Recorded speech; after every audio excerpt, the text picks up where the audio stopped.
Have you ever asked yourself, what would you do if danger walked through the door and no one else could stand up on a stormy New York night? 5 men entered a quiet restaurant. Their target wasn't just any man. It was Jonathan Reed, a billionaire CEO, a black leader who had fought his way to the top despite every prejudice. The attackers were armed, ruthless, and ready to turn the room into a cage of fear. But in the corner, unnoticed, stood Amara Lewis, the waitress everyone overlooked. She carried no weapon, no title, no power, only a hidden past, a vow carved from loss, and the skill to act when no one else could. When the moment came, Amara faced a choice: remain invisible, or step into the storm and reveal everything she had tried to bury. If it were you, would you have stayed silent, praying someone else would save you, or would you have risked everything, knowing once you chose to fight, your life could never be the same? Stay with us. This story will challenge not only what you believe about power, but about courage, dignity, and the quiet strength of those the world underestimates. If this moves you, please like, share, and subscribe. Your support keeps stories like this alive. The rain had been falling for hours, turning Manhattan streets into a glistening maze of reflections. Yellow cabs hissed past, their tires cutting streams of water across the pavement. Umbrellas bloomed and folded like tired black flowers as people hurried to get out of the storm. On a quiet side street of the Upper East Side stood the Lantern Room, a restaurant draped in velvet curtains and old-world charm. Its brass handles shone under the streetlights, and behind the frosted windows warm golden light promised refuge from the weather. Inside, the air smelled of roasted duck, polished wood, and money that had grown old and discreet. The Lantern Room was not for the Instagram crowd. It was for those who already had their names etched on university plaques and hospital wings. Patrons spoke in low voices, guarded yet confident, while waiters in crisp uniforms moved like ghosts, refilling glasses before they were half empty. Among them was Amara Lewis. At 32, she had perfected the art of being invisible. She anticipated needs before they were spoken, cleared plates without interrupting conversations, and smiled politely without ever revealing too much of herself. To most guests, she was a shadow in black and white, efficient, forgettable. But Amara saw everything: the flick of a ring when a man lied, the way a couple angled their bodies when love had begun to fade. She noticed details most people dismissed. On her chest, beneath the uniform, hung a simple silver necklace. Inside was a small picture of her younger brother, Marcus. It was the one piece of her past she hadn't let go. Marcus had died years ago in a street fight that wasn't really about money, or even anger. It was about the color of his skin. That memory lived in her like a quiet storm, shaping every step she took. The heavy oak door opened with a soft chime. Jonathan Reed entered. The room shifted. Heads turned, and whispers floated like smoke above the tables. Jonathan was no ordinary diner. He was the billionaire CEO of Reed Global, a sprawling tech empire with reach from satellites to defense contracts. His net worth exceeded the budgets of small nations. But what defined him more than wealth was resilience. Jonathan Reed was a black man who had clawed his way up in a world that never wanted him in the room. The suit he wore was tailored charcoal. His shoes gleamed, and his presence carried gravity. Yet in his sharp eyes lay a weariness money couldn't erase. He had fought too many battles, won too many deals, and swallowed too many insults. Success hadn't healed the wounds of being doubted, mocked, or dismissed because of his race. It had only sharpened them. "Good evening, Mr. Reed," said Antoine, the maître d', with the soft dignity of a retired diplomat. He led Jonathan toward his usual booth, number 7, tucked away in a private alcove.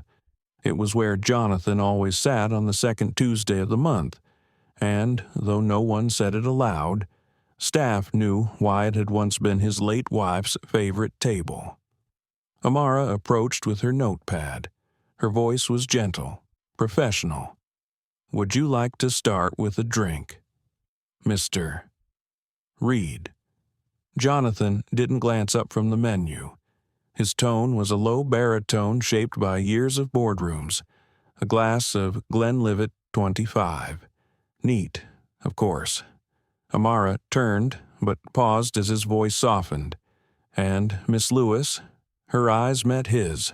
Surprised, it was rare for him to use her name. His gaze was steady, assessing, as though he were weighing a merger deal. "Is the coke au vin as good as last month?" It was a simple question, but beneath it was a test. Was the chef still consistent? Was the world, fragile and shifting, still holding its shape? "Chef Dubois hasn't lost his touch," Amara replied calmly. "If anything, it's better." "For a heartbeat?" Jonathan's stern expression softened into approval, perhaps even gratitude. Then it was gone. "Very well." Amara moved back toward the bar, her steps smooth and unhurried. Yet something in the air felt different. Not just the storm outside, or the flicker of candlelight on crystal. Something heavier, a subtle charge. She caught her own reflection in the mirror behind the rows of whiskey and wine. To the world, she looked like any other waitress, plain, unremarkable. But she knew what her hands were capable of. Once, in another life, those hands had learned to fight, to strike, to survive. A former army sergeant had drilled into her the mantra, "Hesitation is death. Act, react, control." She had buried that part of herself, swearing she would never use it again.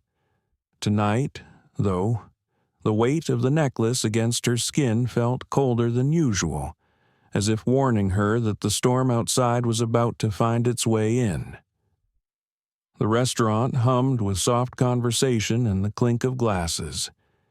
Yet Amara's senses stayed alert, cataloging every detail. Jonathan sipped his scotch, staring at the empty seat across from him as if haunted by a memory. Patrons laughed in muted tones, unaware of the shadow about to fall across their evening. At 8:43 p.m., the door opened again, but this time the chime sounded sharp, discordant, like a bell struck with force. 5 men stepped inside.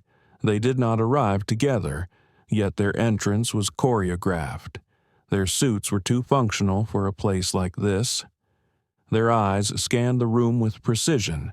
One moved toward the entrance, another toward the hallway. 2 larger men lingered near the bar and the kitchen doors, their jackets bulging with body armor. And finally, the last man entered a figure with hawk-like features and an unsettling smile. The warmth of the lantern room dissolved into silence.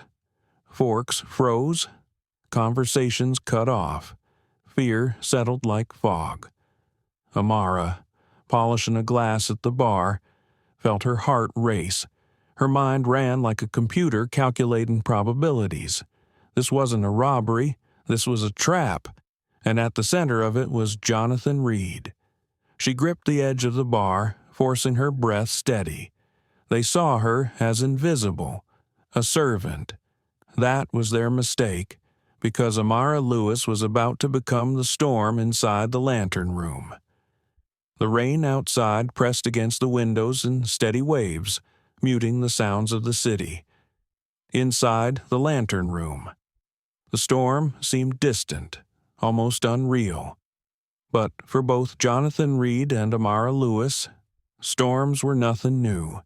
They had lived through tempests far worse than weather.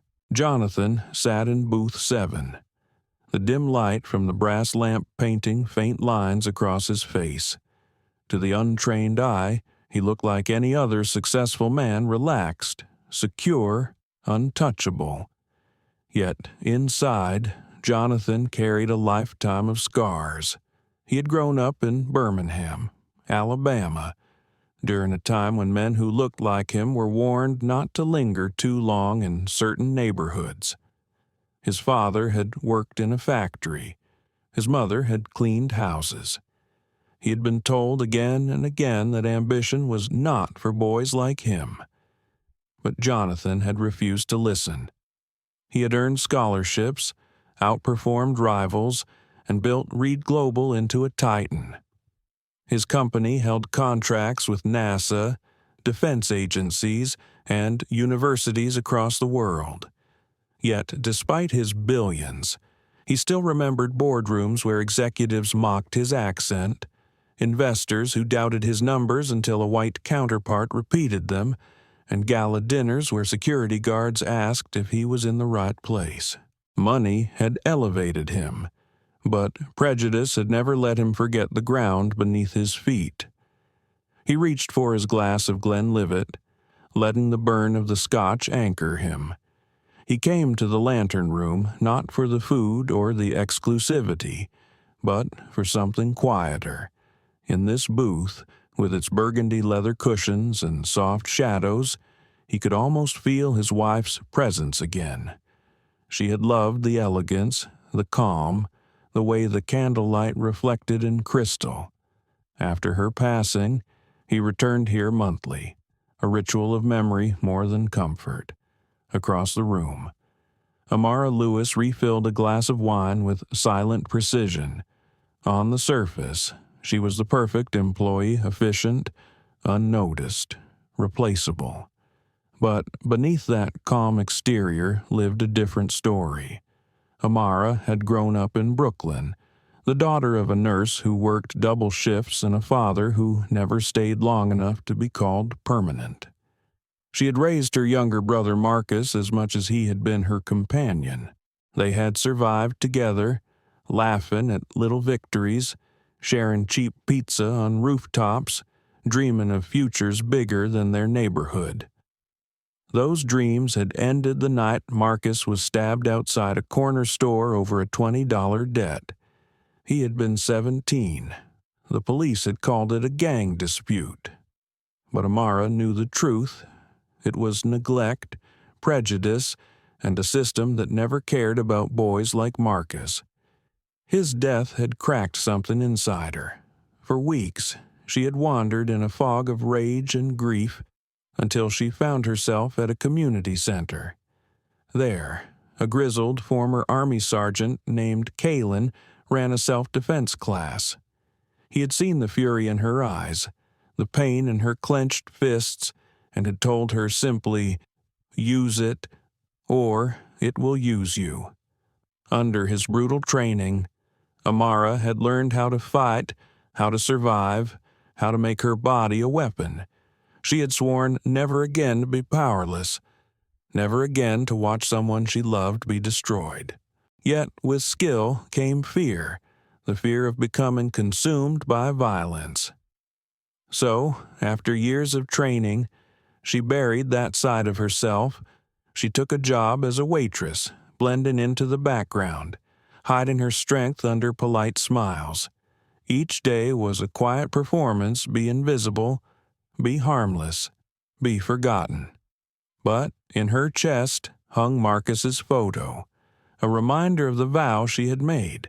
She would not be a victim, and she would not let others suffer in her presence. She glanced toward booth 7, watching Jonathan Reed sip his scotch, and saw something most others would miss: the subtle tension in his shoulders, the way his eyes lingered on the empty seat across from him. Grief recognized grief, though they came from different worlds. She sensed in him the same battle she fought every day, the weight of being seen as less, even when you had proven yourself more. The lantern room hummed on, candles flickering, violins playing softly over the sound system.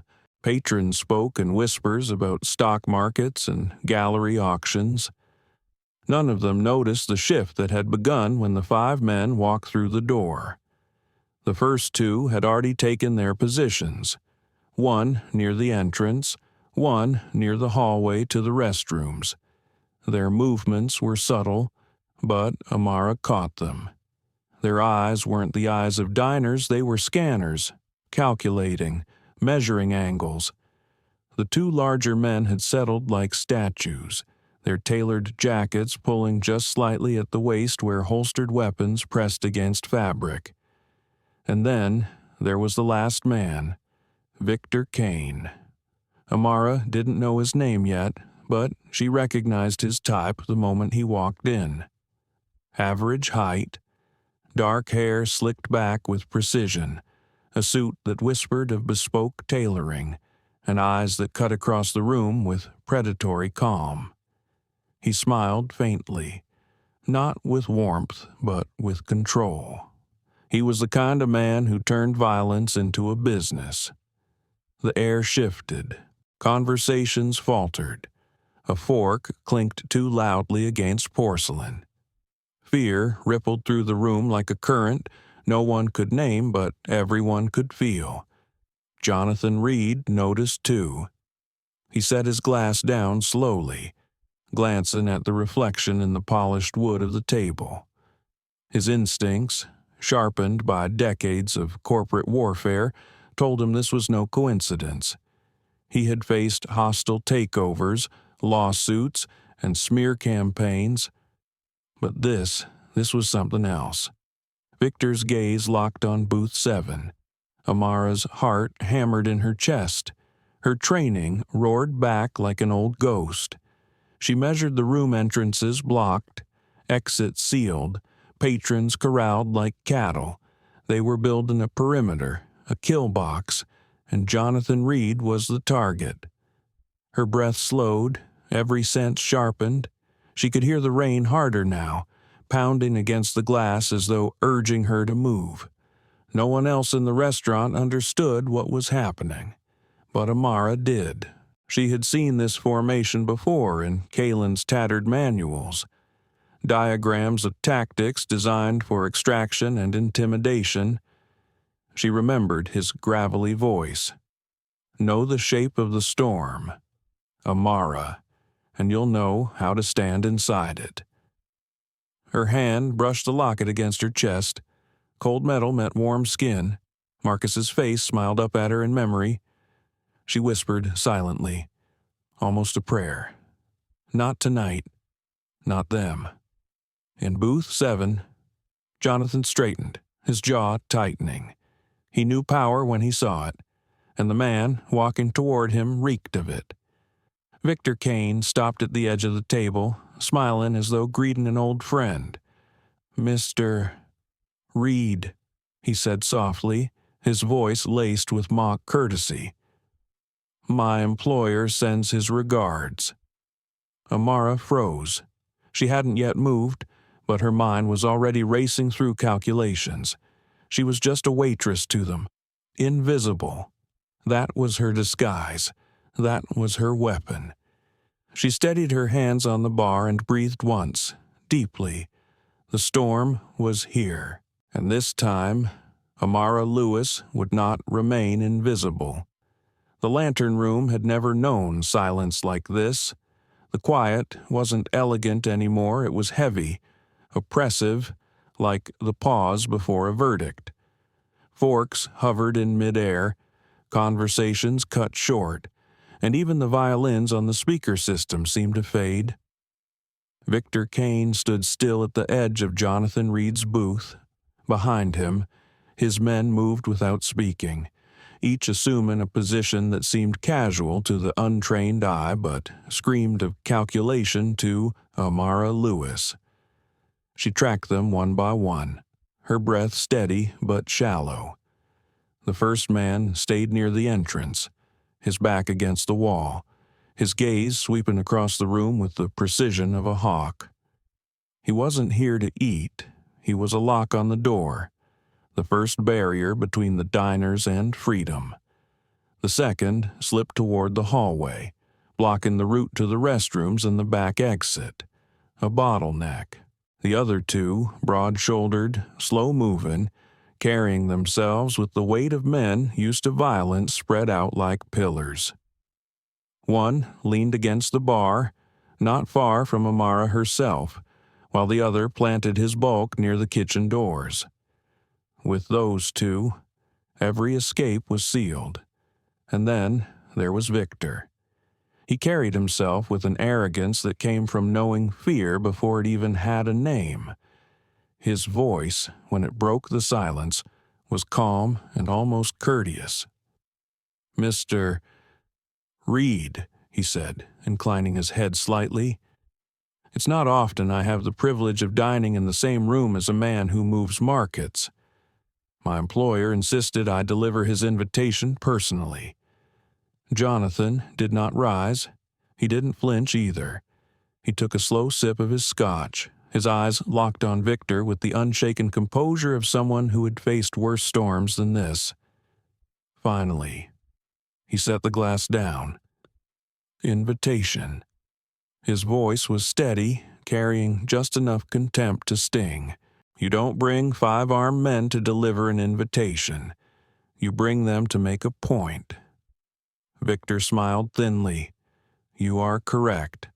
My employer prefers clarity." He leaned in, his tone dropping just enough for only Jonathan and those closest to hear. "You will come with us. Mr.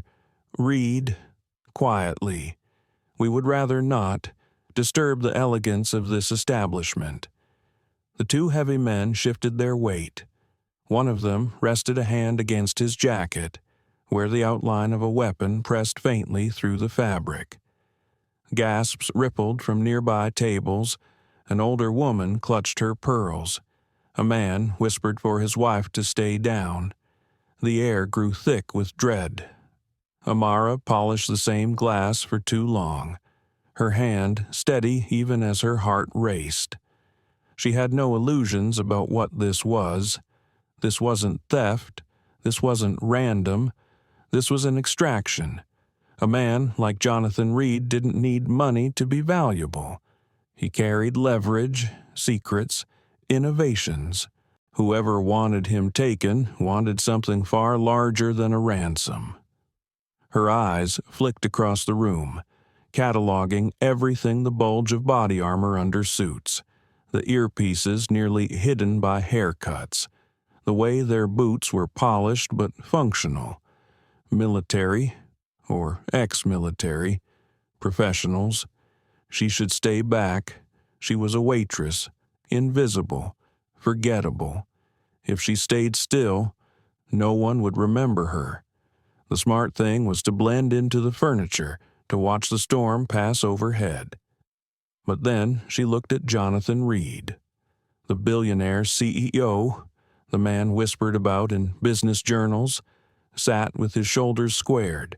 No bodyguards, no entourage. Just a glass of scotch and the quiet ache of memory in his eyes.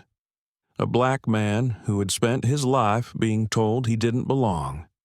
Now, cornered by 5 men in a room where no one would raise a hand for him. It struck something deep in Amara, a wound that had never closed. She remembered Marcus 17, blood pooling on the sidewalk, bystanders turning away, no one stepping forward to help. She had sworn never again. Her pulse steadied, her breathing slowed. In her mind, Colin's voice returned, gruff and uncompromising. Hesitation is death. Act, react, control. Victor leaned closer to Jonathan's booth, his smile never touching his cold eyes. We can do this without incident, or, he glanced at the terrified faces around the restaurant, we can do it with unnecessary casualties. Jonathan exhaled slowly, the contempt still simmering in his gaze. "You're a dog with a fancy collar," he said, "and you're standing in my way, a few tables away." Amara placed the glass she'd been polishing onto the counter. The soft click echoed in the silence like a gunshot. The man by the bar glanced toward her, frowning in mild irritation. To him, she was nothing a servant making noise. That was his mistake. The storm was gathering, and Amara Lewis knew it would break. The Lantern Room had always been a sanctuary, a place where people came to escape the noise of New York. Tonight, it felt like a cage. Every exit was sealed by the silent choreography of Victor Kane's men. The diners knew it too. They shrank into their chairs, their eyes darting between the mercenaries and Jonathan Reed, as if wondering what kind of man drew danger like this into a place of velvet and candlelight. Victor's voice carried low but sharp, a blade wrapped in silk. "Mr. Reed, I'll ask once. The device, where is it?" Jonathan's hand tightened on the rim of his glass. He didn't answer immediately. Silence stretched, outside. The rain drummed harder against the windows, as though the storm itself leaned closer to hear. A younger man in a gray suit whispered to his wife, "What device?" But no one dared to answer. Amara Lewis felt the question cut through her as well. She didn't know what Victor meant by the device, but she understood enough something valuable, dangerous, and in Jonathan's possession. Something worth sending 5 armed men into one of Manhattan's most exclusive restaurants. Her body shifted subtly, positioning herself behind the bar so she could see all of them at once. The man near her, the enforcer at the bar, rested a hand lazily on the counter, pretending to be casual. But she saw the twitch in his jaw, the way his eyes never fully left Victor. He was waiting for a signal. Jonathan leaned back, his voice low and steady. "If you know who I am, then you know I don't bring toys to dinner." Victor's smile widened, but his eyes hardened. "You call it a toy.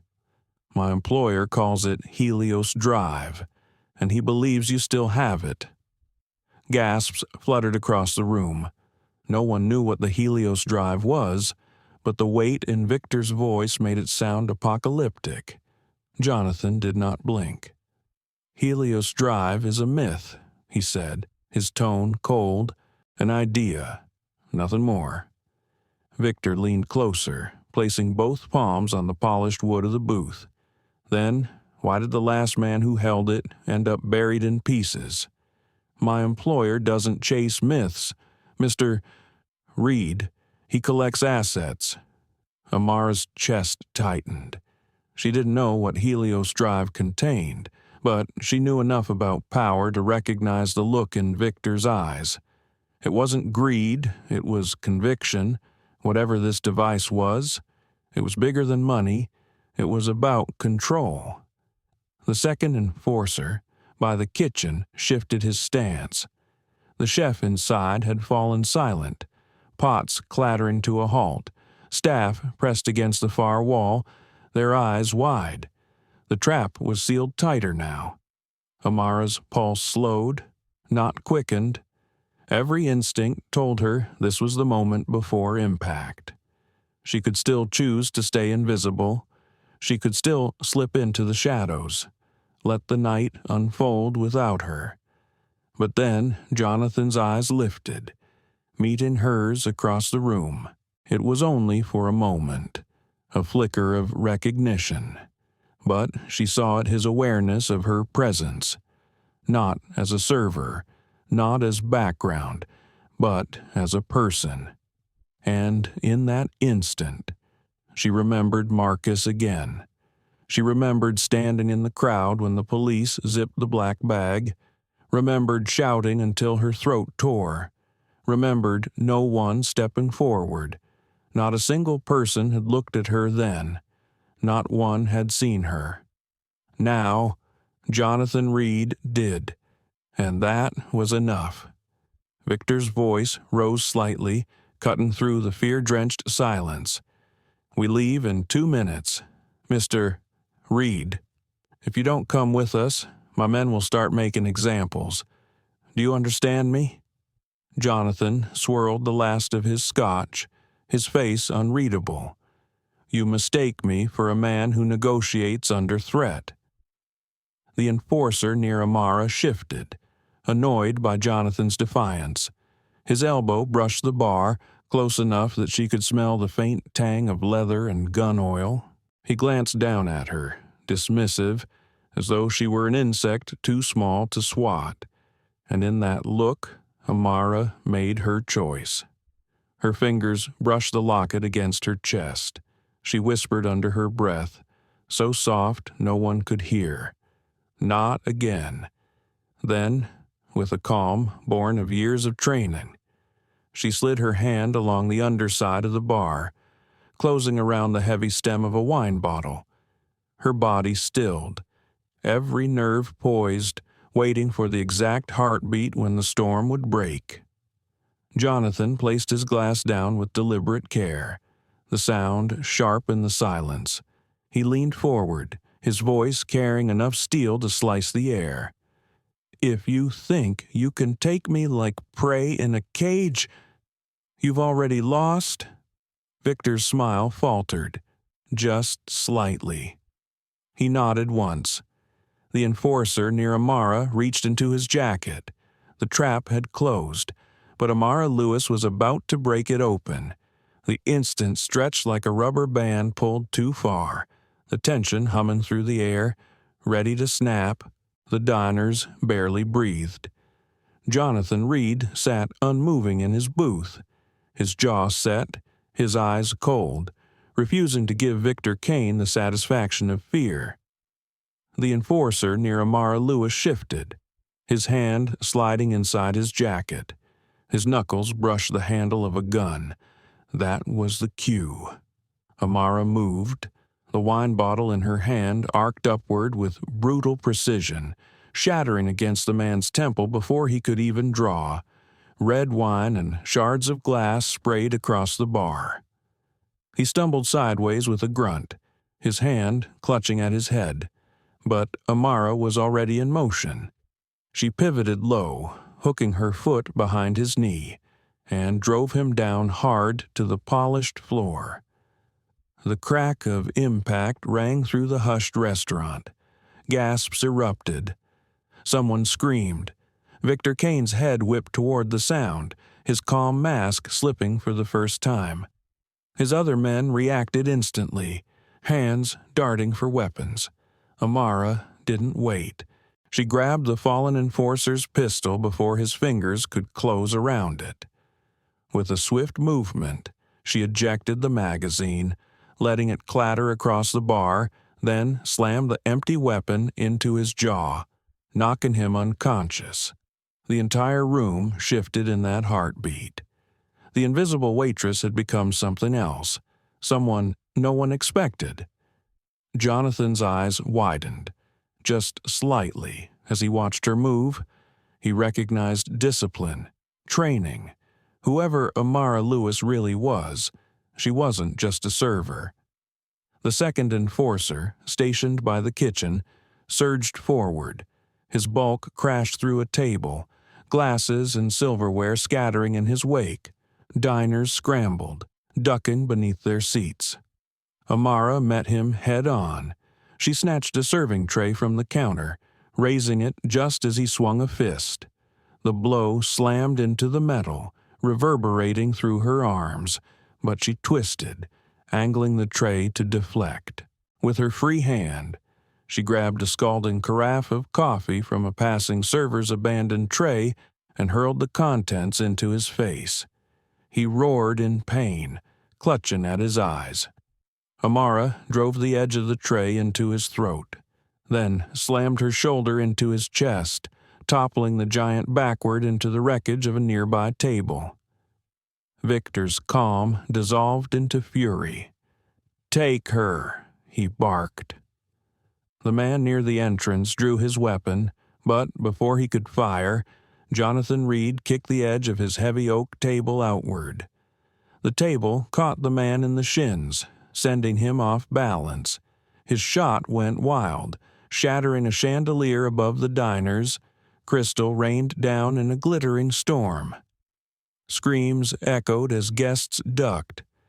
Amara seized the opening.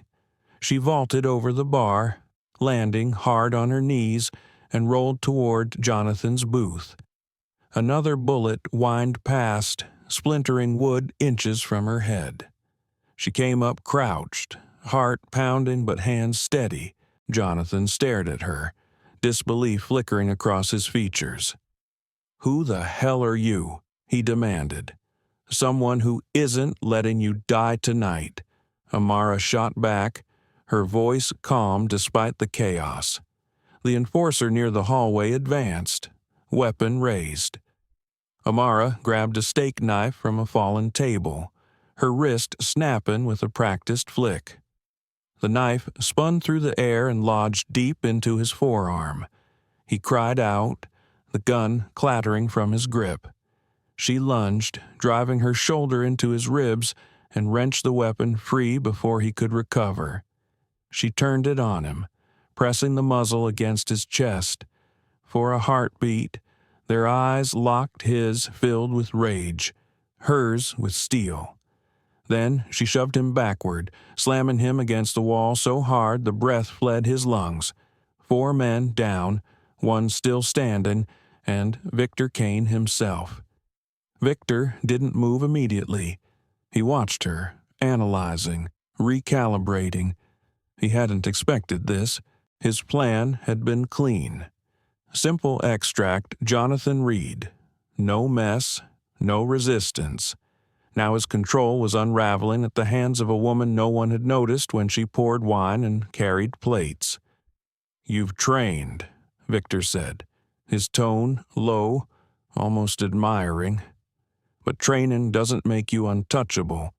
You've just turned this into a war." Amara leveled the pistol she'd taken, her stance steady. "Then consider this your warning shot." Victor smiled faintly, as though her defiance amused him. He raised a hand, signaling his injured men to hold back. Around them, the restaurant lay in shambles, shattered glass, overturned chairs, terrified patrons pressed against walls. Their elegant evening turned into a battleground. Jonathan rose slowly from his booth, brushing shards of glass from his jacket. His voice was measured, laced with restrained fury. "If you think this ends with me going quietly, you don't understand the first thing about me." Victor tilted his head. "On the contrary, Mr. Reed, I understand you perfectly. You've built an empire by being ruthless, by taking what others said you couldn't have. That's why you're here tonight. That's why my employer wants what you're hiding.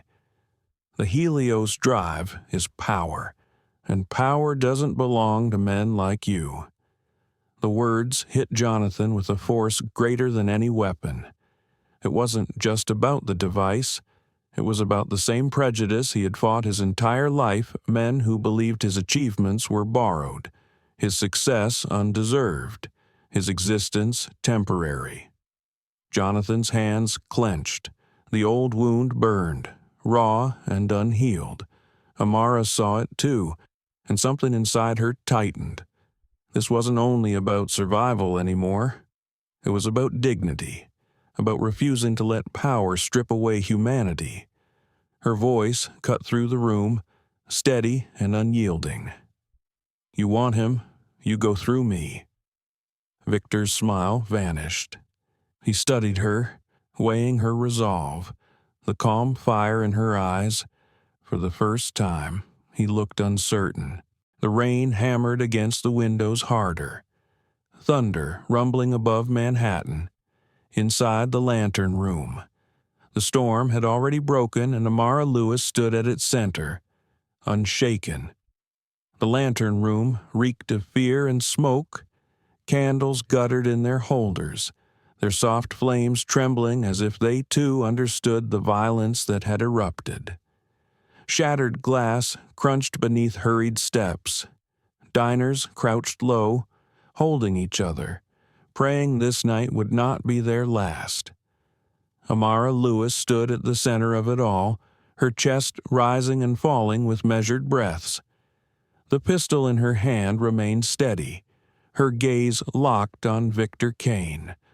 Her knuckles whitened as she gripped the weapon, but inside she fought to keep the past from swallowing her whole.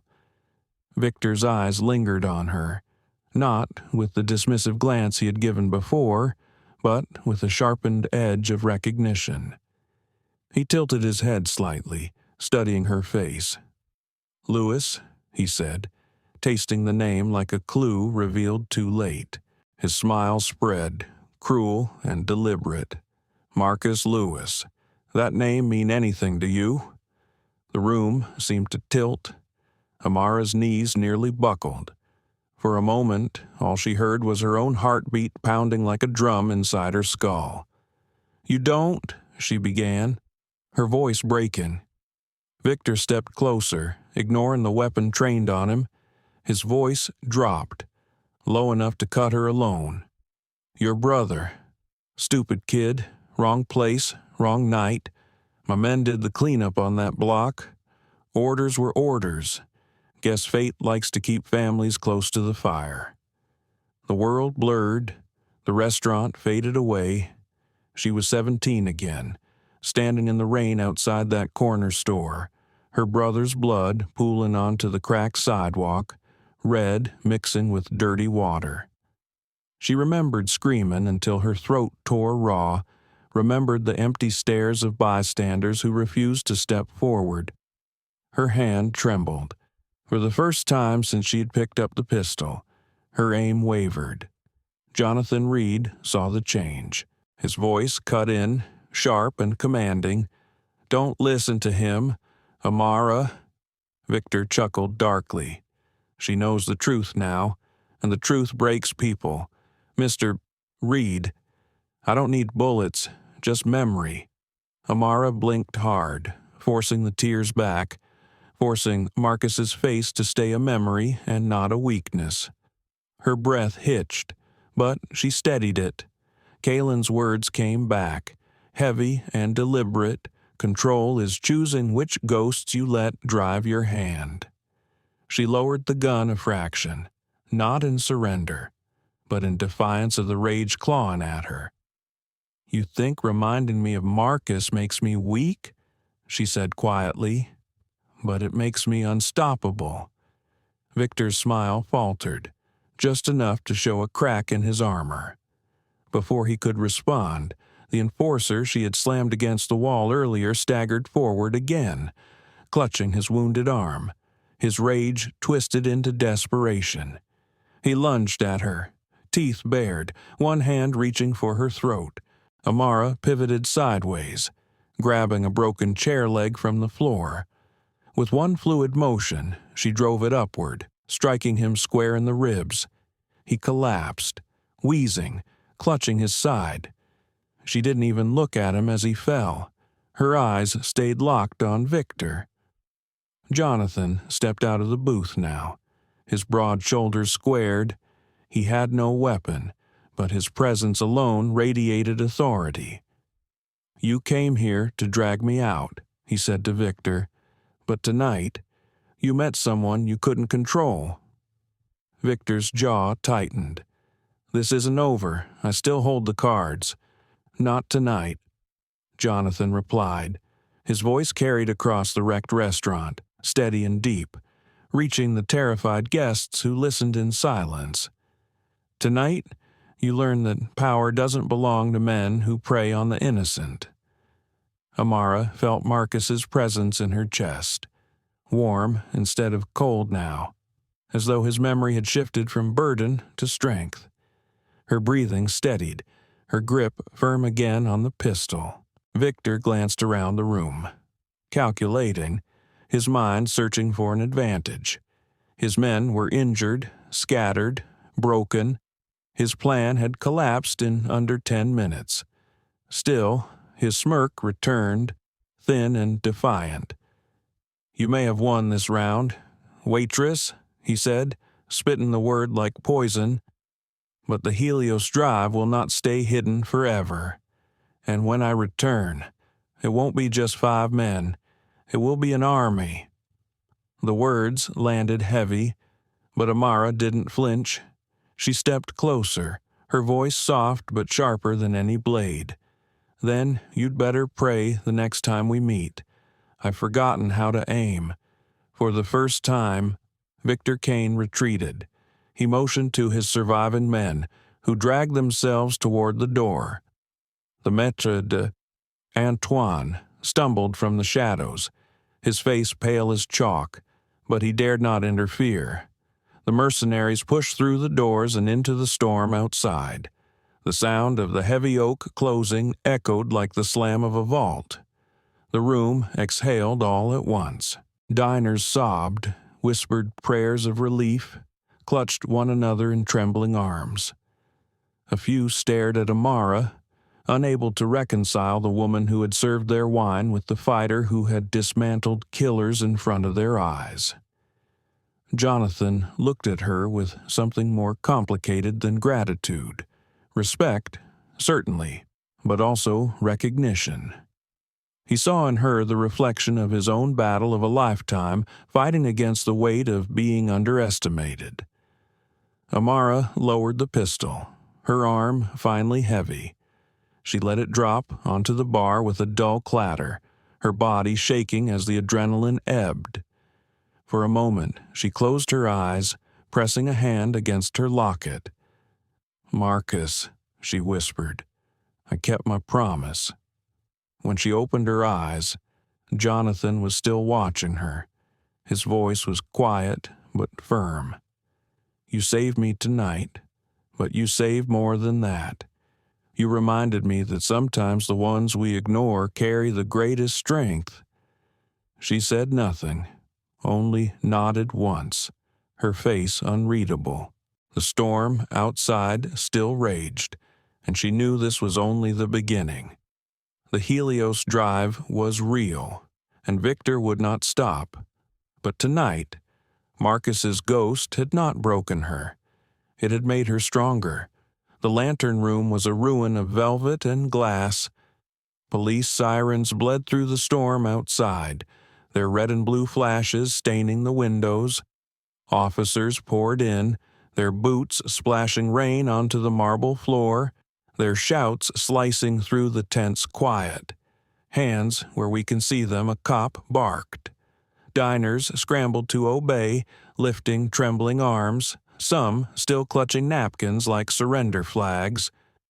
Amara Lewis stood near the bar, the pistol resting openly on the counter. She didn't move. Her palms raised slowly, deliberately. Her face was calm, but her heart hammered. She knew how this looked, a waitress with a gun, bodies scattered, a billionaire shaken but alive. An officer rushed forward, his weapon leveled at her. "Step away from the firearm." Jonathan Reed's voice boomed across the room before she could speak. "Stand down.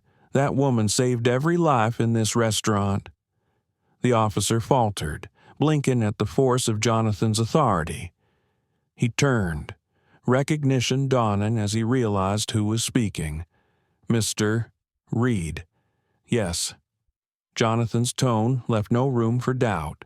He gestured firmly to Amara. "She is under my protection. Record her name, Amara Lewis. She is no suspect. She is a hero." The words fell heavy, more powerful than any badge. The officers glanced at one another, then lowered their weapons slightly. One stepped forward, cuffing the unconscious mercenary sprawled on the floor. Another began questioning diners, their shaky voices recounting fragments of what they'd seen. Amara let out a slow breath, lowering her hands. She turned her gaze toward Jonathan, a silent question in her eyes. Why defend me so quickly? Jonathan answered it with a look steady, unblinking.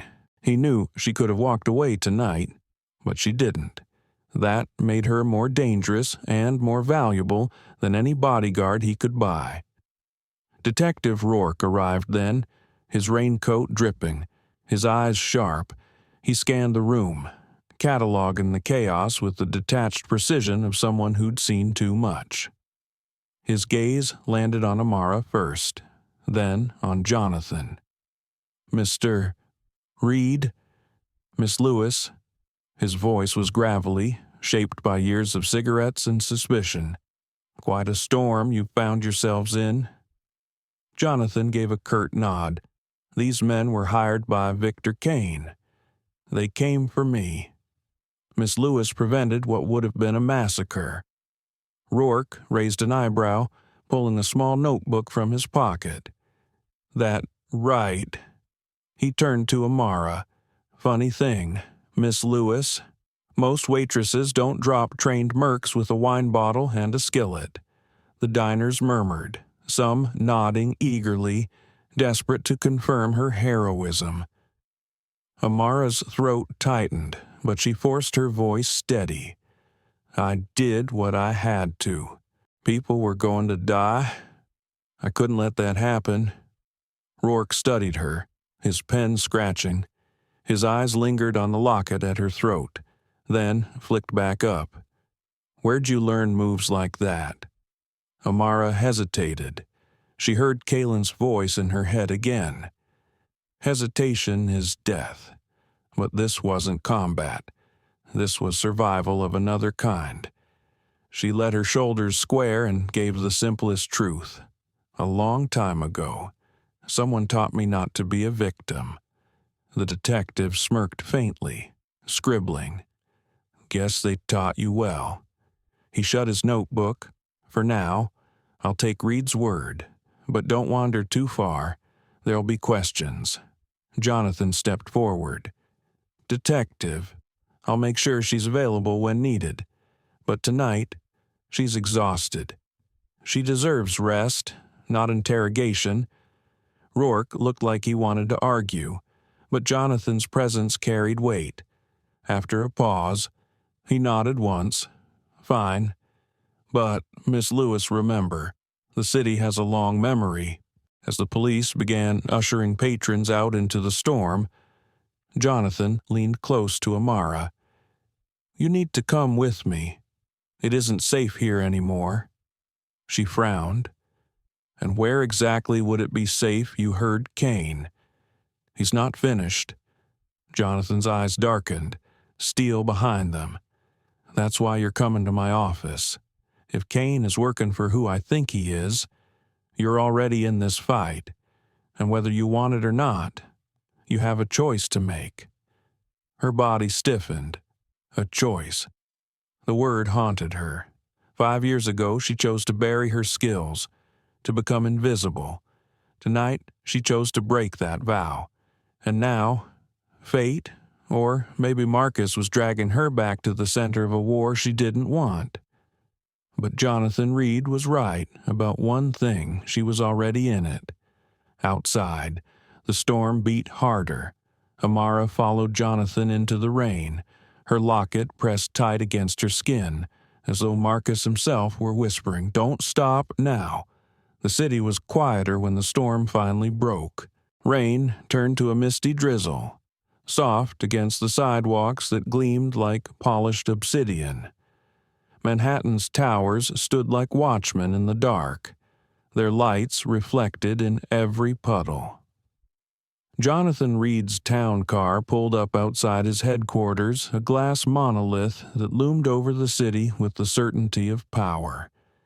He held the door open for Amara Lewis, his movements deliberate, protective. She hesitated, staring at the building. She'd spent years walking past places like this, invisible, unnoticed.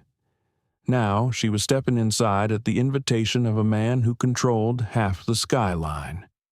The lobby was silent, save for the soft hum of air conditioning and the polished tap of their shoes on marble.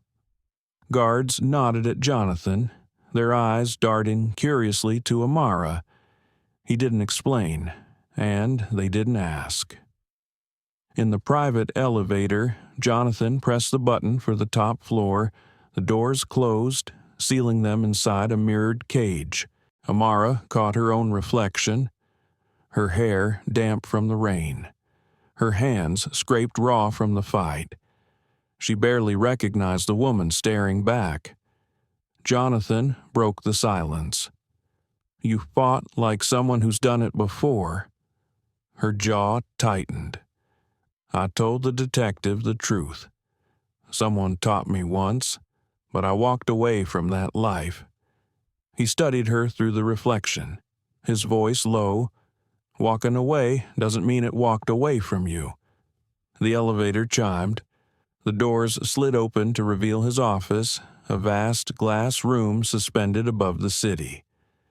Floor-to-ceiling windows offered a view of Manhattan stretching endlessly, the skyline jagged against the clearing sky. Jonathan gestured to a leather chair near his desk. "Sit." Amara obeyed, her body stiff. She traced the outline of her locket through her blouse, grounding herself. Jonathan poured 2 glasses of water, setting one in front of her. "You deserve something stronger, but I want your head clear." She raised an eyebrow. "Because you're about to ask something I'll regret." A faint smile tugged at his lips.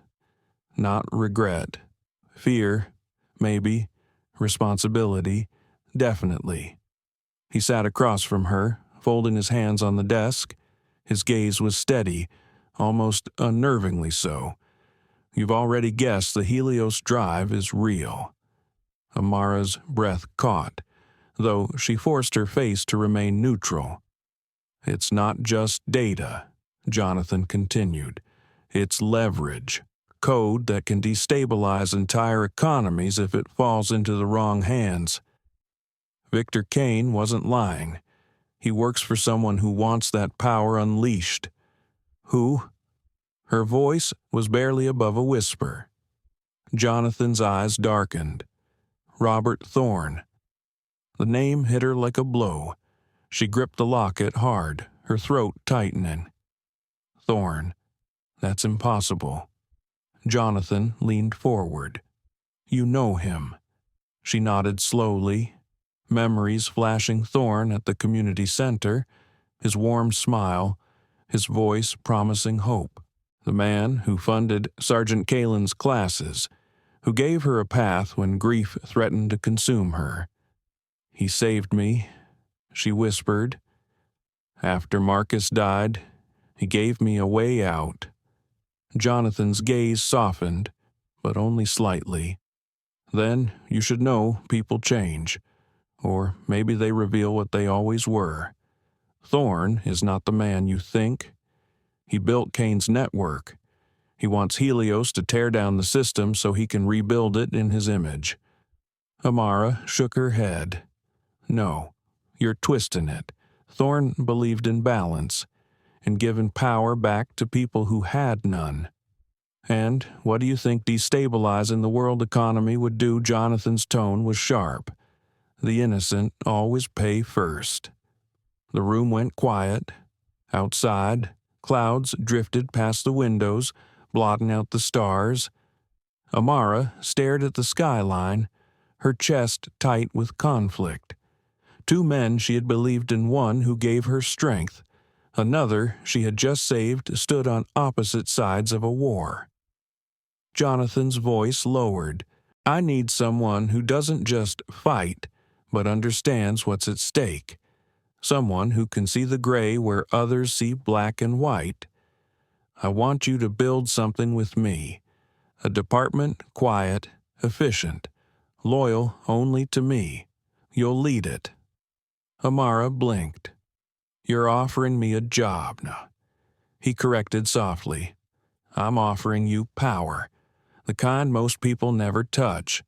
You'd have resources, protection, authority. You'd be the one who decides where the fight happens and how it ends." Her fingers tightened around her locket until it bit into her skin. She heard Kalen's voice in her head again.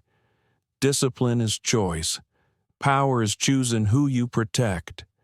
And if I say no, she asked. Jonathan didn't hesitate. Then I'll find someone else. But make no mistake, Cain will come again, and Thorn won't stop. You won't be invisible anymore. Amara, tonight saw to that. The truth of his words sank deep. She thought of the diners huddled on the floor, of Antoine whispering comfort, of the couple shielding each other. She hadn't fought for Jonathan. She had fought for them, for Marcus, for every person who had once been unseen. Her voice steadied. 2 conditions. Jonathan raised an eyebrow, intrigued. First, she said firmly, you leave Thorn alone. No retaliation. The stalemate holds. If you want me to fight for you, it won't be to settle your grudges. Jonathan's expression flickered surprise, then respect. He nodded once. Done. Second, she continued, pulling her hand from her blouse. She set the locket on the desk, then opened her palm to reveal what she'd kept hidden since the lantern room, a small, gold-feathered drive. Jonathan's eyes widened. I keep it, she interrupted, her voice hard. Helios stays with me. Not you, not Thorn, me. It's my leverage to make sure this fight doesn't become another war that crushes people like Marcus. The silence stretched.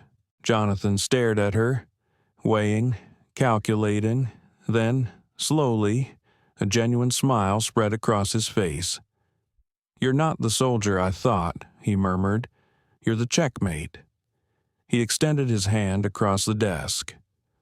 Welcome to Reed Global. Director Lewis. Her hand trembled only once before she clasped his. In that moment, the waitress disappeared. What remained was a strategist forged from scars and fire. Morning light poured through the glass walls of Jonathan Reed's office, bathing the room in a pale gold glow. The city stretched endlessly beneath them, alive with its usual rhythm horns, footsteps, the distant wail of sirens. To most, it was just another day. To Amara Lewis, it felt like stepping onto a battlefield she didn't fully understand. She stood near the window, her reflection a ghost overlaying the skyline.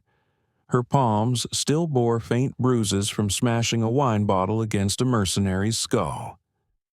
She flexed her fingers, testing the ache. The locket at her throat felt heavier than ever, as though Marcus himself pressed her to remember why she was here. Behind her, Jonathan moved with the ease of a man already accustomed to war. He adjusted his tie, slid a folder across the desk, and spoke without looking up. Cain won't stay gone, and Thorn, he's patient, but never idle. If he knows you have Helios, he'll come at you from angles you can't imagine. Amara turned from the window. Then why give me this choice? You could have kept the drive, hidden it yourself. Jonathan's eyes finally met hers. Because Helios can't be hidden anymore. Too many players know it exists. If I hold it, I'm just another target. But you're the wild card. Neither Cain nor Thorn accounted for you. That makes you the safest, and the most dangerous, place it could be. Amara exhaled slowly, absorbing the weight of his logic. Safe and dangerous. She was both, and it terrified her. Jonathan gestured to the folder. Inside are files on Cain, Thorn, and every network tied to them. Consider it your first briefing. She opened it, eyes scanning names, dates, and photographs, grainy images of men in suits, intercepted emails, maps with red circles drawn around shipping hubs. Her chest tightened when she saw a familiar face, Sergeant Kalen, her old mentor, The photo was years old, but unmistakable. Next to it, a note former associate of Robert Thorne, status unknown. She tapped the page. Kalen, you knew about him. Jonathan nodded. Kalen trained dozens like you. Thorne's idea was to build an army of ghost ordinary people turned into weapons. Some disappeared, some sold their skills, others... He paused. Others became liabilities. Amara shut the folder, her jaw set. He wasn't a liability. He taught us discipline, control. He saved me. Jonathan studied her and then leaned back. Maybe he did. But ask yourself, did he save you for you or for Thorne's cause? The question cut deep. She had no answer. Silence hung between them until Jonathan broke it with something unexpected. I've arranged for you to meet someone. She's been watching Thorne for years. Amara frowned. Who? The elevator chimed. A woman entered mid-40s, sharp eyes behind wire-rimmed glasses, her stride brisk with purpose. She wore a tailored navy suit, the kind that spoke of quiet authority. Amara Lewis, Jonathan said. This is Dana Cross, former federal analyst. Now, my head of intelligence. Dana extended a hand, her grip firm. I've read your file. You don't strike me as someone who enjoys being read. Amara raised an eyebrow. I didn't know I had a file. Dana's lips curved into a wry smile. Everyone has a file. Most just never see it. Jonathan cleared his throat. Dana will help you build your department. But understand this. Amara, you won't be chasing criminals in alleys. You'll be navigating shadows where truth bends and loyalties fracture. If you hesitate, people die. Amara felt Kalen's voice echo again. Hesitation is death. The words chilled her now more than ever. Dana opened her own folder, spreading photos across the desk. One showed Victor Kane boarding a private jet. Another displayed a group of men in tactical gear unloading crates at a warehouse in Newark. A third, grainier, revealed Robert Thorne stepping out of a black sedan, flanked by 2 guards. We tracked Kane after he left the lantern room, Dana explained.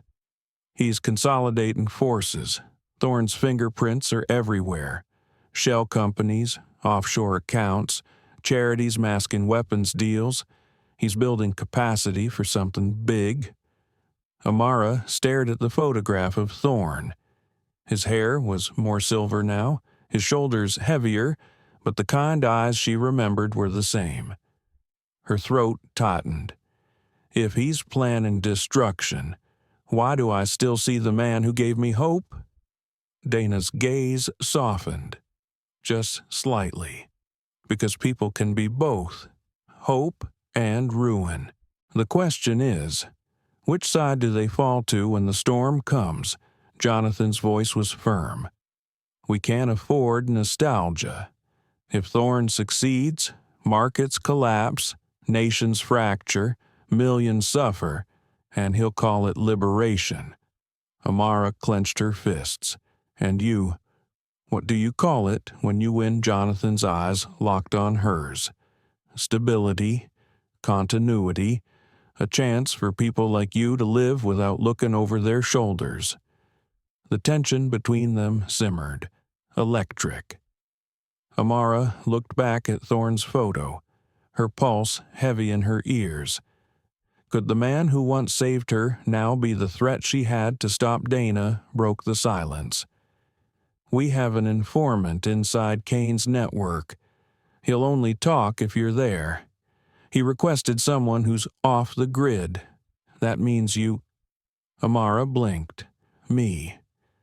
Why, Dana shrugged. Maybe he saw what happened at the lantern room. Maybe he just doesn't trust anyone else. Either way, he asked for you. Jonathan leaned forward. Meet him. Listen, decide for yourself what kind of war this is. but understand every step you take ties you closer to this fight." Amara pressed her fingers against the locket, whispering Marcus's name silently. For years she had hidden, surviving. Now, choice pressed down on her shoulders like armor she never wanted to wear. Finally, she looked Jonathan in the eye. "I'll meet him, but not for you, not for Thorne, for the people caught in between." Jonathan's lips curved into a faint smile, approval hidden behind restraint. "That's all I need." The room seemed to shift, as if the city itself leaned closer to listen. The alliance was fragile, born from necessity, shadowed by mistrust, but it was real. As Dana gathered the files, Amara glanced again at Thorne's photo. Her chest ached with memory, with doubt, with anger. A dangerous alliance had begun, and in the gray space between loyalty and betrayal, Amara knew her choices would decide more than her own survival. The diner smelled of burnt coffee and fried onions, a far cry from the velvet walls of the lantern room or the polished glass of Reed Global's tower. Amara Lewis sat in a cracked red booth by the window, her hood pulled low. Outside, the city buzzed horns, footsteps, the rhythm of Manhattan life unaware of the storm unraveling beneath its surface. Across from her sat Dana Cross, calm as ever, a newspaper folded neatly on the table to mask the small earpiece in her ear. Her eyes flicked once to the door, then back to her cup of tea. "He'll come in fast," Dana murmured. "Sit tight. Don't push him. He's more afraid of us than we are of him." Amara's hands traced the rim of her mug. She could still feel the weight of Helios in her pocket, tucked inside the lining of her jacket. Every time she touched it, Marcus's memory stirred like carrying both a wound and a weapon. The bell above the door jingled. A man entered, shaking rain from his jacket, thin, mid-30s, with darting eyes that scanned every corner before settling on Amara. He moved like prey that had learned too well how to survive hunters. He slid into the booth opposite her, glancing nervously at Dana before focusing on Amara. His voice was low, hoarse. "You're her." Amara tilted her head. "Her, the waitress," he whispered. "From the lantern room. Kane's men still talk about it. Said you moved like a ghost. Said you ruined everything." Amara's chest tightened, but she kept her voice even. "Who are you?" He hesitated, then leaned closer. "Call me Ellis. I worked with Kane's crew, ran logistics. I saw things, too much, Thorne's plans, shipments, names. If I stay, I'm dead. If I run, they'll find me. You're my only chance." Dana sipped her tea, her expression unreadable. "We'll need more than desperation. Ellis, why should we trust you?" His hand shook as he pulled a folded piece of paper from his jacket. He slid it across the table to Amara. She opened it, eyes scanning the list dates, coordinates, coded entries. One line stood out: shipment Helios derivative arrives Newark 300. Her stomach dropped. Derivative Ellis nodded quickly. They built copies, not the full drive, but fragments, enough to crash systems, test responses. Kane calls it rehearsal. Thorne calls it liberation. Amara's breath caught. She looked at Dana, who was already making mental calculations, her eyes sharp. Ellis leaned closer, lowering his voice to a trembling whisper. "He talks about you. You know, Thorne. Says you were always the one who'd understand. Says you'll come back to him when you see Reed for what he is." The words hit her like a slap. "He still remembers me." Ellis nodded. "He doesn't just remember. He counts on you. You're not his enemy, Amara. Not yet. He believes you'll choose him. Amara's pulse pounded in her ears. She thought of Thorne's kind smile, the way he'd once offered her a way out of grief. She thought of Jonathan's steel eyes, his talk of stability and survival. Between them stretched a canyon of choices, and she stood in the middle, one step away from falling. Dana finally spoke, her tone clipped. "Where's Kane now?" Ellis swallowed hard. "Brooklyn docks. Pier 17. He's consolidating men, weapons. The derivative shipment will be moved tonight. After that, it's gone." Amara folded the paper, slipping it into her jacket. Her voice was firm. "Then we go tonight." Ellis's eyes widened. "You can't. If Kane sees you, he already has." Amara cut in, "And he knows I'll come again." For the first time, Ellis looked at her not with fear, but with a flicker of respect. "Then maybe you are who he says." The bell jingled again as he slipped out, vanishing into the drizzle. Dana leaned forward, lowering her voice. "He gave us something real. But did you hear the way he spoke about Thorne? That wasn't intel. That was doctrine." Amara's jaw tightened. People believe what they need to survive. Thorne gave him purpose. Same as he gave me once. Dana studied her. And if he's right, if Thorne really thinks you'll choose him, Amara's fingers pressed against her locket. Then he doesn't know me anymore. They left the diner without finishing their drinks. The city's pulse quickened as they stepped into the street, headlights streaking through the mist. Amara felt the weight of Helios at her side, the ghost of Marcus at her back, and the shadow of two men, one who saw her as a weapon, the other as salvation looming over every choice. That night, she prepared for the docks. She tied her hair back tight, dressed in dark clothes that let her move freely. As she holstered a small pistol Dana had provided, she caught her reflection in the mirror. No apron, no wine glasses, no timid invisibility. The woman staring back was something else, something Marcus would have recognized. Jonathan waited in the lobby, his presence commanding even in silence. He looked at her once, then nodded. "You're ready?" Her voice was steady. "No one's ever ready. We just go." Outside, the storm gathered again, lightning flickering across the sky. The night was waiting, and with it, Victor Kane. The Brooklyn waterfront was a maze of rusted cranes and shipping containers stacked like forgotten monuments. Fog curled off the river, swallowing the lamplight and muffling sound until every creak of steel or crunch of gravel seemed amplified. Amara Lewis crouched behind a crate, her breath steady despite the chill that bit through her jacket. Jonathan Reed stood a few feet away, his imposing frame cloaked in the dark.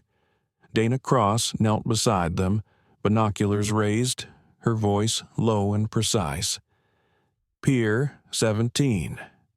3 trucks, dozen men at least. Kane's in charge of loading. I count rifles, maybe heavier."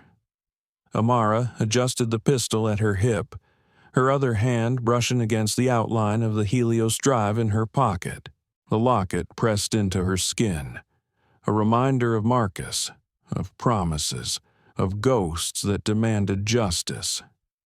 Jonathan leaned closer, his tone controlled. "This isn't about a firefight. We're here for the derivative shipment. If Kane gets it out, Thorne's network will multiply overnight. We can't let that happen." Amara nodded, her pulse steady but sharp. She'd spent years hiding from fights like this. Now, she was walking straight into one. They moved silently through the fog, slipping between containers until the pier opened before them. Floodlights cast harsh cones of white across the water. Men moved like shadows, hauling crates into the trucks. At the center stood Victor Kane, broad-shouldered, scarred, his voice carrying across the pier. "Move faster.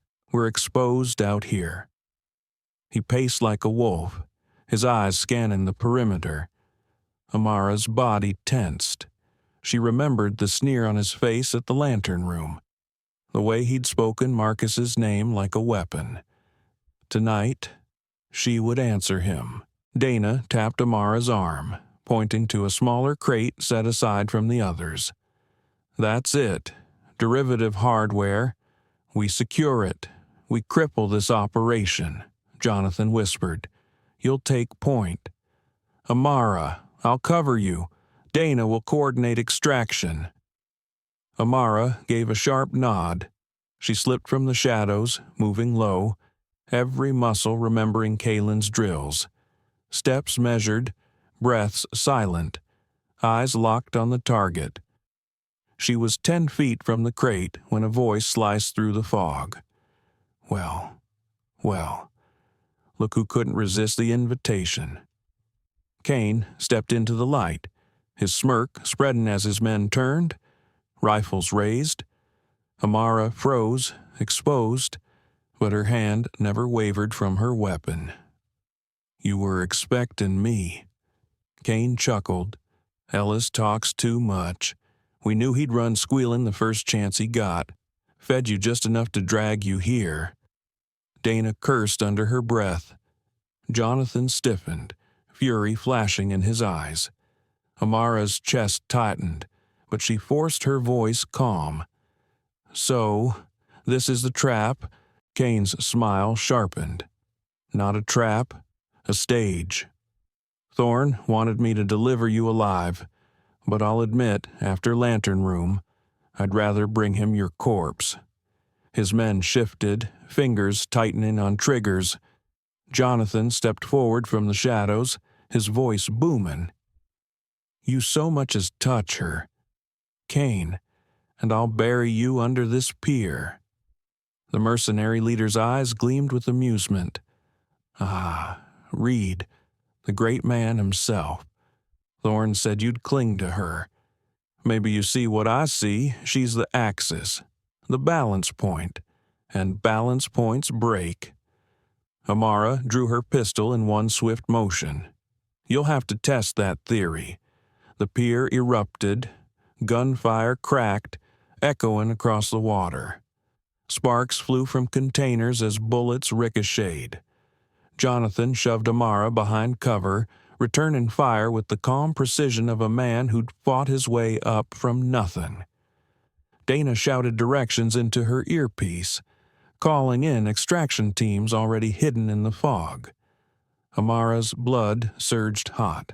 She darted from cover, rolling behind another crate, firing at the nearest mercenary. He dropped with a cry, his rifle skidding across the ground. She snatched it up, her body moving with a fluidity she hadn't felt in years. Kane advanced through the chaos, his frame looming, his voice cutting through the storm of noise. "You can't win. Lewis Thorne's vision is already in motion. You're just slowing the tide."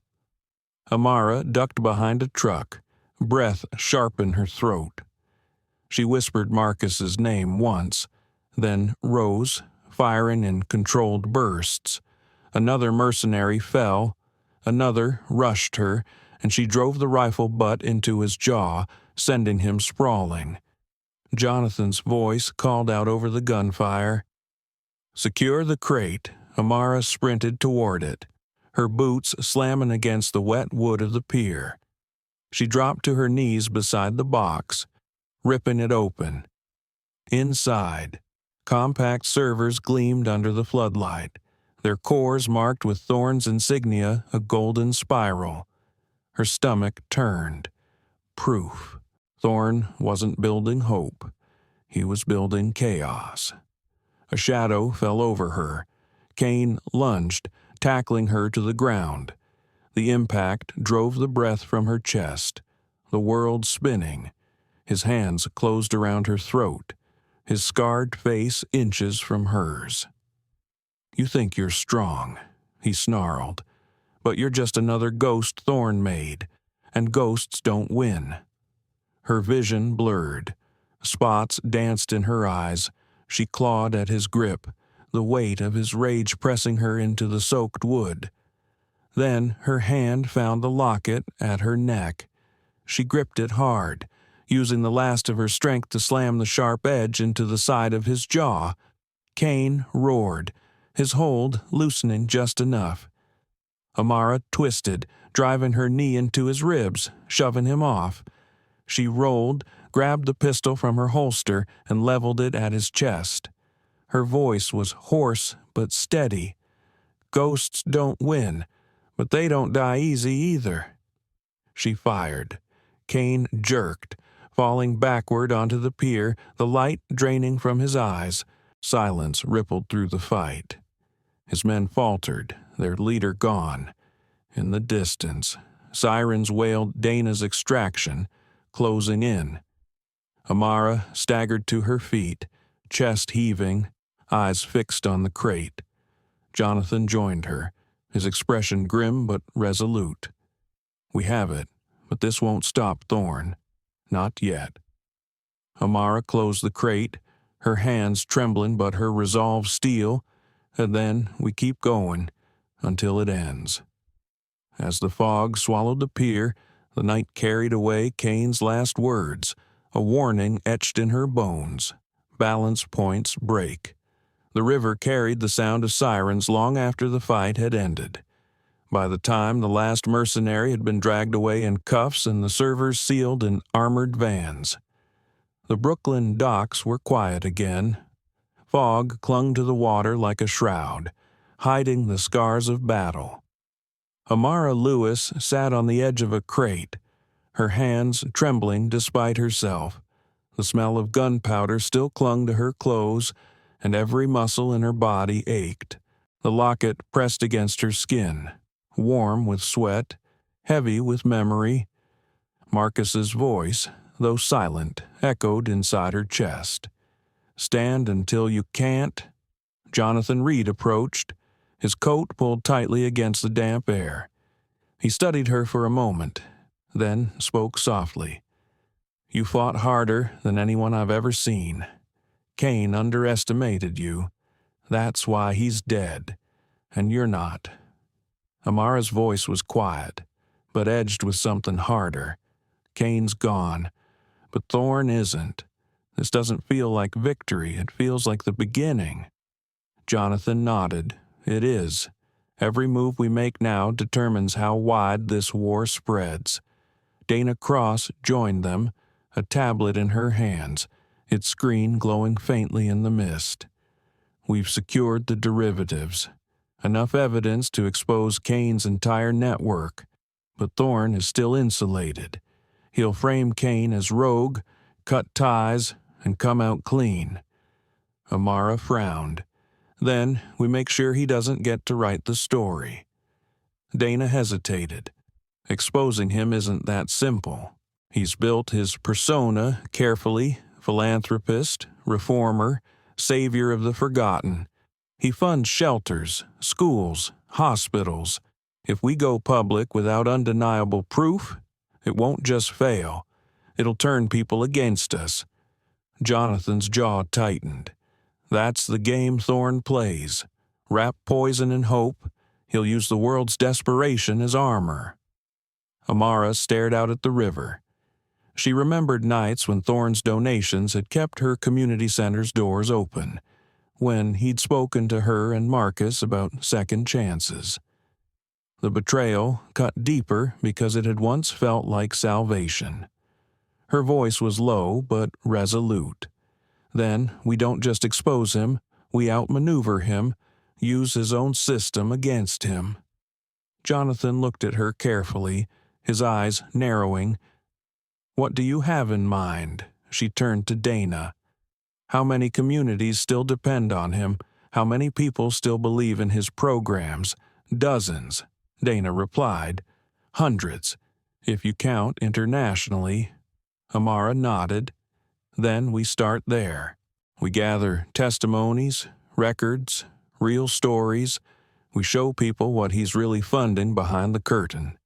If he's going to claim to be their savior, we'll let them decide if he deserves that title." Jonathan raised an eyebrow. "You'd risk making this personal, public. Once you stand against Thorne, you'll be a target from every angle. He'll paint you as ungrateful, broken, manipulated." Amara met his gaze, her eyes steady. "He already took Marcus from me. If he wants to come for me next, let him, but I won't let him turn hope into a weapon without a fight." For a long moment, Jonathan said nothing. Then, slowly, he smiled, not the cold, calculated smile of a CEO, but something warmer, rarer. "Then we fight your way, and when it gets messy, we fight mine." Dana closed her tablet with a snap. "Then we'd better start building networks, channels, a team that answers only to us." Amara stood, her legs unsteady, but her resolve unshaken. The fog was thinning now, the first hints of dawn breaking over the skyline.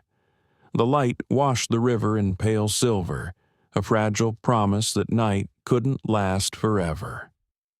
Jonathan placed a hand on her shoulder, grounding her. "Helios stays with you. But know this, Amara holding it makes you both shield and target. You can't walk away now." She touched the locket, the weight of both Marcus and Helios pressing into her skin. "I stopped walking away the moment Cain said his name." The three of them stood in silence, watching the horizon lighten. The city was stirring again, unaware of the war unfolding in its shadows, but depending on the outcome all the same. Finally, Dana broke the silence. "So, what do we call this?" Jonathan smirked faintly. "Call it what it is. A reckoning." Amara shook her head. "No. Reckoning is about punishment. What we need is restoration, dignity. We're not just breaking Cain's network or stopping Thorne's schemes. We're showing people like Marcus never died for nothing." Her words lingered in the air, sharper than the cold. The dawn grew brighter, spilling across the docks, painting their faces with new light. The war was far from over. Thorne's shadow stretched long and dark, and every step forward would test them.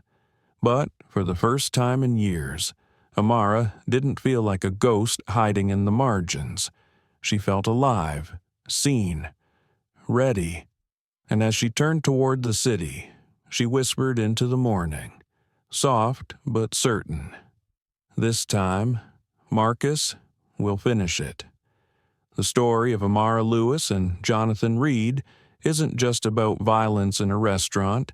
It is about choices in the face of fear. Life often puts us in moments where we must decide stay quiet or step forward. Amara's choice to act was not born from strength alone, but from years of pain, loss, and the quiet promise she made to never let others suffer as she once did. For those of us listening, especially in later years, her journey reminds us of something profound. Dignity is not given, it is chosen, no matter how the world tries to underestimate us or strip us of worth. Our actions define who we are. Jonathan Reed faced prejudice as a black CEO, yet his resolve reshaped industries. Amara carried scars, yet her hidden strength protected lives. In our own lives, we may not face armed mercenaries, but we all face storms, illness, loss, injustice. The question is not whether we can control the storm, but whether we can hold fast to who we are in the middle of it. Amara's story whispers, "Do not underestimate your quiet strength. It may save more than you know." Thank you so much for joining us on this journey. Stories like this come alive because of you, the ones who listen, reflect, and carry the message forward. If this touched you, please take a moment to like, share, and subscribe. Your support helps us continue bringing powerful stories that inspire hope, courage, and dignity. Until next time, stay strong and take care.